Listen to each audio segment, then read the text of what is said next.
នេះបានគេហៅថាអ្នកជំនាញសាច់គោពោះគោទឹកប្រហុកដោយសារតែសាច់គោរបស់គាត់ប្រើប្រាស់តែរបស់គោខ្មែរទេជាគោស៊ីដែលស្មៅណាហើយមួយថ្ងៃចូល300-400គីឡូអូយលក់ដាច់ខ្លាំងរបស់គាត់ណាហើយភាគច្រើនពុកម៉ែបងប្អូនប្រកាសជាស្គាល់ហើយហាងតាសេតដែលគាត់មានពីរទីតាំងណានៅសែនសុកមួយមាននៅខាងជ្រោយចង្វាមួយហើយទីតាំងខ្ញុំបង្ហាញនេះគឺនៅសែនសុកនឹងឯងមើលគាត់ពម្រាបសាច់គោមានពោះគោមានកញ្ចក់អាំងមានអីច្រើនសម្បូរបែបមែនតើសុទ្ធតែជាគោខ្មែរគោស្រែ 100% ណាគោខ្មែរបងបាយគោខ្មែរបិទបិទបងរសជាតិសាច់គោខ្មែរឆ្ងាញ់ជាងមានជាតិប្រអែមជាច្រើនគោខ្មែរគឺសាច់ក្រហមបាទអូតែគោចំណីគឺសាច់សបើយើង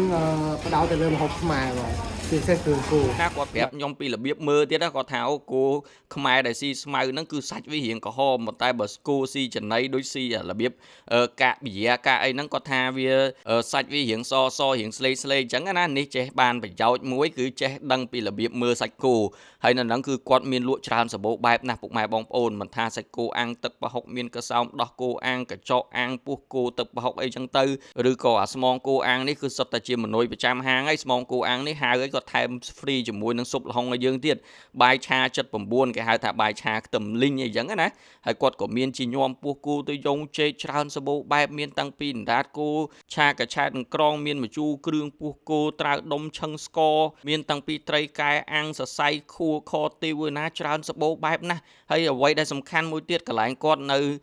ខាងសាខាសែនសុកនឹងមានតាំងពីបន្ទប់ VIP មានបន្ទប់ទូចមានបន្ទប់ធំប៉ុន្តែបើពុកម៉ែបងប្អូនចង់អង្គុយលក្ខណៈ outdoor មានដបូលមានអីក៏មានដែរនិយាយទៅទីតាំងរបស់គាត់ការរៀបចំចេញមកស្អាតមែនទែនណាអ្វីដែលសំខាន់គឺគាត់ផ្ដោតទៅលើម្ហូបអាហារបែបខ្មែរដូចពុកម៉ែបងប្អូនដែលធ្លាប់ទៅនឹងគឺគាត់ដឹងហើយម្ហូបអាហារបែបខ្មែរនៅនឹងគឺច្រើនសម្បូរបែបមែនទែនពុកម៉ែបងប្អូនជាពិសេសគឺល្បីខ្លាំងរឿងសាច់គោអាំង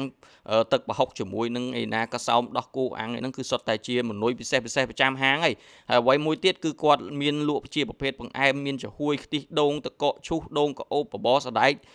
ខៀវមានការ៉េមមានអីអញ្ចឹងណាអញ្ចឹងមានក្មេងៗអីទៅលេងជាមួយហ្នឹងគឺ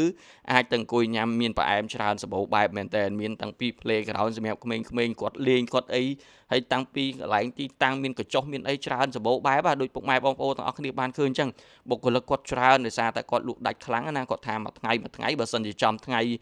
លក់ដាច់ខ្លាំងចន្លោះ300-400គីឡូណាសាច់គោណាអូច្រើនណាស់ពុកម៉ែបងប្អូនមួយខែរាប់តោននេះហើយគឺគេហៅថាអ្នកជំនាញច្បាស់លាស់ឲ្យតែច្បាស់អញ្ចឹងគឺលក់ដាច់ខ្លាំងមែនតើអញ្ចឹងសម្រាប់ពុកម៉ែបងប្អូនដែលចង់